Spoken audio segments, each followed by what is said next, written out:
예수 그리스도께서 하나님의 아들이시고 복음이시다 라는 그 사실을 예수님은 자신의 그 사역을 통해서, 그리고 또 하나님 나라 복음의 비밀을 친히 가르치심으로, 비유로 가르치심으로 나타내 보이셨죠. 이 분명한 사실을 믿지 않는 자들은 여전히 예수님을 고발하려 한다든지, 또 조롱한다든지, 배척한다든지 그런 행태로 나타났습니다. 그러나 이 분명한 사실을 믿는 자들은 어떻습니까? 그분의 말씀을 듣고 따르죠. 적극적으로 예수님을 만나기 위해서 온 힘을 다해 그 앞에 나가는 것을 볼 수 있게 됩니다. 오늘 나와 있는 회당장 중에 하나인 야이로, 또 12해를 혈루증으로 알아온 여인과 같이 복음이신 예수 그리스도를 만나기 위해서 자신이 보일 수 있는 온 힘을 다해 예수님께 나옵니다. 먼저 회당장 중에 하나인 야이로, 회당장은 회당을 관리하고 또 회당에서 진행되어지는 예배의 순서라든지, 또 재판이나 또 회당에 일어나는 모든 사무들을 총괄하는 사람, 관리하는 사람, 그래서 장로 출신 중에 지도자로 세움을 받은 사람이 회당장이에요. 그러니까 많은 사람들로부터 인정을 받죠. 존경을 받는 사람이 회당장입니다. 그 가운데 야이로라는 사람이 있는데요. 이 야이로의 이름은 히브리어 야일에서 왔어요. 야일의 헬라식 발음이다라고 하는데, 그 이름의 뜻은 깨달은 사람, 또 그는 빛나다, 그런 의미가 있다 그래요. 그러니까 깨닫는 사람, 그는 빛나다. 그러니까 그 이름의 의미에서 알 수 있죠.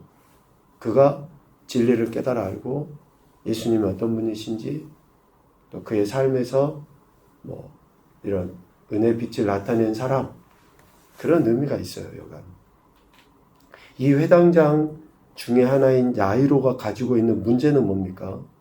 23절에 보면 어린 딸이 죽게 되었다 라고 하는 거예요. 이 문제, 어린 딸이 죽게 된 문제를 가지고 예수님께 나오죠. 왜? 이 문제를 해결할 수 있는 분이 복음이신 예수 그리스도이심을 믿었기 때문이다 라는 거죠.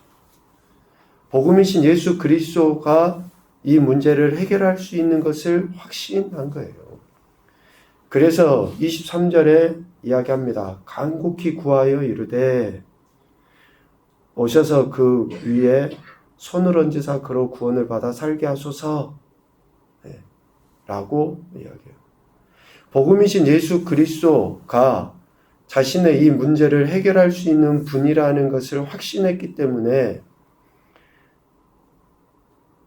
간곡히 구하였던 거죠. 오셔서 그 위에 손을 얹어 그로 구원을 받아 살게 하소서 라고.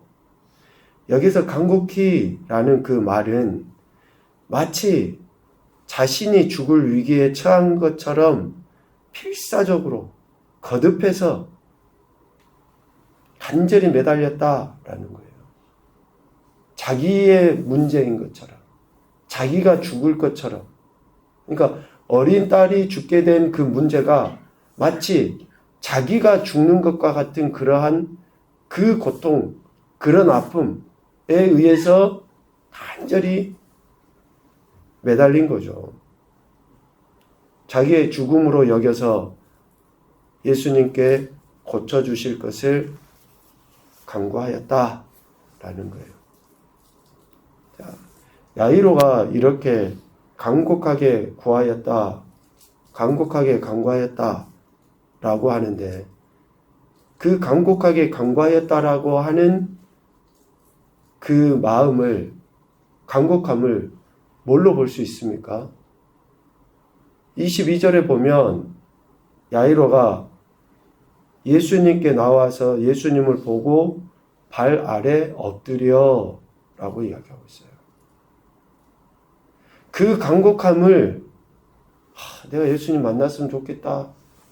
예수님이 내 문제를 해결해 줬으면 좋겠다. 이것은 예수님만이 할 수 있어. 생각에서 머무는 게 아니에요. 내가 예수님, 우리 딸을 좀 살려주세요.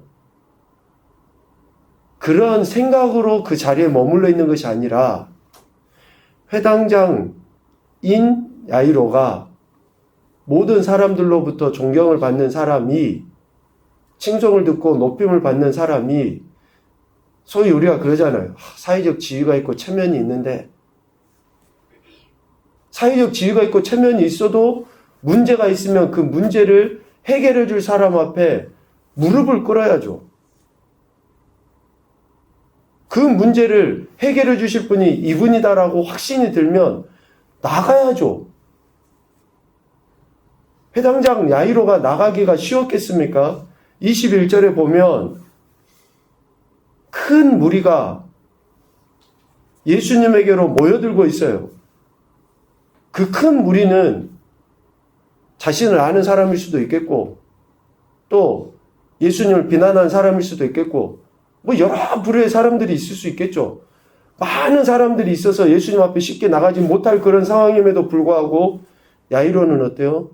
간곡히, 즉 자기의 딸이 죽는 것이 마치 자기가 죽는 것과 같아서 예수님이 고치실 것이라는 그 확신을 자기가 나아가서 그분께 발 아래 엎드리는 것으로 그 간곡함을 보이는 거예요. 이렇게 예수님 보고 발 아래 엎드렸다는 것은 예수님께 대한 인정, 즉 복음이시라는 인정 뿐만이 아니라 자신의 겸손함까지 나타내 보이죠. 자신의 겸손함까지. 명예, 명성, 부, 사회적 지위 다 좋아요. 그런데 그것이 오히려 예수님 앞에 나아가 무릎 꿇지 못하도록 하는 걸림돌이 된다. 그럼 그 문제에서 해결을 못 받는 거죠. 지금 우리의 문제를 주님께 기도해요. 그런데 간곡함이 없어. 우리가 소리 크게 지른다고 그게 간곡함입니까? 매일 시간 내가 그냥 나와서 기도한다고 그게 간곡함이냐고요. 예수님을 만나야죠. 무릎 꿇어야죠. 무릎 꿇지 않고 그분의 뜻과 전혀 상관없이 기도하고 있고, 그분의 뜻과 전혀 관계없이, 만남이 없이, 그러니 문제가 해결 안 되고 오히려 더 쓴마음만 생기는 거죠. 오늘 야이로는 예수님을 보고 발 아래 엎드렸어요. 그런데 이 구절을 보면서 6절의 말씀이 생각나지 않습니까? 그가 멀리서 예수를 보고 달려와 절하며, 군대 귀신 들렸던 자가 예수님께 똑같이 이렇게 지금 나와요. 그런데 어제 시간에도 이야기했지만 이 군대 귀신 들린 자가 예수님 앞에 나와서 엎드리는 것은 뭐예요? 그가 예수님을 만나기 위해서 간곡히 찾아간 것도 아니고 우연한 만남이라고 이야기했잖아요. 그리고 또 그가 자신의 그 귀신 들린 것에서 고침받기 위해서 예수님 앞에 무릎 꿇은 게 아니에요. 7절에 이야기했잖아요. 당신과 나와 무슨 상관이냐? 나를 좀 내버려둬라. 괴롭히지 말아라. 적대적인 생각을 가지고 예수님께 나갔던 거예요. 그러나 야이로는 그게 아닙니다. 만날 수 없는 상황임에도 간절히 간곡함으로 예수님께 나간 거예요. 자기가 직접. 그리고 예수님 아니면 안 됩니다라고 하는 그 무릎 꿇음, 이 야이로와 군대 귀신 들렸던 자의 차이예요. 지금 우리가 하나님 앞에 나가 예배 드린다고 해요. 무릎 꿇는다고 해요. 그런데 진짜로 예수님 아니면 안 됩니다라고 하는 그런 그 간곡함에서 무릎을 꿇고 있는지, 기도하는지. 그런 그 간곡함은 뭘로 나타납니까? 결단으로 나타나요. 결단으로. 결단이 없는 믿음, 결단이 없는 태도, 열매를 맺을 수 없죠. 변화될 수가 없습니다. 오늘 12회를 혈루증으로 앓은 여인도 똑같아요. 예수님께서 회당장 야이로와 함께 그의 딸을 만나러 가시는 길이었죠. 이때도 보니까 24절에 보면 어때요? 큰 무리가 따라가며 에워싸 밀더라 라고 이야기해요. 큰 무리가 따라가며 에워싸 미는 상황. 이런 상황에 12회를 혈루증으로 앓아온 여자가 예수님의 소문을 듣고 그 무리 가운데 끼어 뒤로 와서 예수님의 옷에 손을 댄 거예요. 혈루증은 만성 하혈증이라 그래요. 그래서 불규칙적으로 계속 피를 흘리는 그런 증세를 의미합니다. 그러니까 이런 혈루증으로 인해서 그 여인의 삶은 어떨까요? 결과는 어떻습니까? 종교생활을 마음대로 할 수 있겠어요? 아니면 사회적 활동을 마음대로 할 수 있겠어요? 모든 것에 제약을 받고 사람들의 앞에 가까이 나갈 수 없는 너무나 일반적인 당연한 상황이잖아요. 사람들 앞에 자신을 드러낼 수조차 없는 그런 상황. 특별히 12년이라고 하는 것은 더 이상 치유될 수 없는 그런 불치의 병으로 여길 수 있게 충분하죠. 이 병에서 고침을 받기 위해서 26절에 보니까 많은 의사에게 많은 괴로움을 받았고 가진 것도 다 허비하여 정말 다 탕진해 버렸는데, 다 소비해 버렸는데 아무 효용도 없는 거예요. 오히려 더 증세만 심해지는 그러한 상황, 그런 문제 가운데, 결과 가운데 놓여져 있습니다. 이렇게 육체적이나 정신적 고통이 극심한 상황에 이 여인이 예수님에 대한 소문을 듣게 된 거죠. 즉 예수님이 하나님의 아들이시고 복음이시다라는 그 이야기를 듣게 된 거예요. 어쩌면 예수님께서 각색 병든 자를 고치심으로 하나님의 아들이시고 복음이심을 증명해 보이셨다라고 하는 것을 이 여인이 들은 거예요.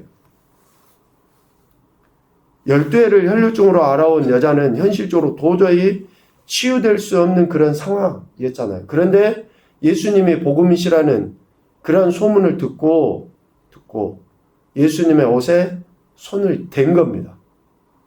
무리 가운데 나올 수 없음에도 불구하고 무리 가운데 나와서 사람들이 이리 밀고 저리 밀고 하는 그 중에도 예수님의 옷에 손을 댄 거예요. 왜? 28절 이는 내가 그의 옷에만 손을 대어도 구원을 받으리라 생각함일러라. 여인은 예수님의 옷에만 손을 대도 구원을 받으리라 생각하였기 때문에 무리를 해치고 나가서 손을 댄 거예요. 생각해서 예수님만 만나도 예수님 옷에 손만 대도 내가 나을 것 같은데 계속 그 생각하고 있으면 안 나아요. 기적이 안 일어난다고요. 문제가 해결되기를 위해서는 문제를 직접 이렇게 나가야 돼요. 그 결단을 해서 나가야 돼요. 사람들이 조롱하고 사람들이 밀쳐서 예수님 앞에 못 나가면 어떠지? 사람들이 더럽다고 저리 가라고 하면 어쩌지? 이런 생각이 있으면 못 나가죠. 아, 예수님 옷에만 손을 대도 나을 것 같은데. 그럼 못 낫는다니까요. 그런데 이 여인은 그 생각을 행동으로 옮긴 거예요. 그래서 결단을 하니까 은혜를 경험하게 되는 거죠. 생각만 계속하고 있으면 그 생각에 함몰되어서 오히려 더 큰 은혜를 얻을 수 없습니다. 이 여인에게서도 나타난 그 모습을 간곡함, 간절함, 절박함이라고도 볼 수 있어요. 28절 말미에 생각함일러라 라고 하는 그 단어는 그녀가 마음속으로 예수님의 옷에만 손을 대어도 구원을 받으리라 고 하는 사실을 계속 되뇌인 거예요. 계속 되뇌이고 또 되뇌이고 묵상이라고 표현할 수도 있겠죠. 계속 되뇌인 거예요. 그런데 그 되뇌임이 어디까지 이어진 거예요? 행동으로까지 이어진 거예요. 행동으로까지. 그래서 오늘 우리가 기도하는 것을 우리가 행동으로 옮겨야지 기도가 응답이 돼요. 기도하는 것이, 생각하는 것이 행동으로 옮겨지지 않으면 내 안에 결과물로 주어지지 않는다고요. 우리는 하나님의 뜻이 있으면 움직인다. 미안하지만 하나님 뜻이 뭐예요? 지금 이 문제에 대해서 하나님 뜻이 뭐냐고요? 하나님의 말씀이 뭐예요? 우리는 하나님의 말씀, 하나님의 뜻이 있으면 내가 움직이겠다. 우리는 우리 자기 합리화를 그런 식으로 해가요. 마치 영적으로 참 대단한 것처럼 또 우리가 기도해보고 뭐 하겠다. 미안하지만 하나님은 이미 성경을 통해서 우리에게 다 말씀하셨고 우리 안에 첫 번째 그런 마음들을 주셨어요. 그런데 우리가 순종하기 싫으니까 그런 이야기를 하는 거예요. 오늘 야이로나 12회를 혈루증으로 알아온 여인은 이런 그 간절한 간곡함을 행동으로 보임으로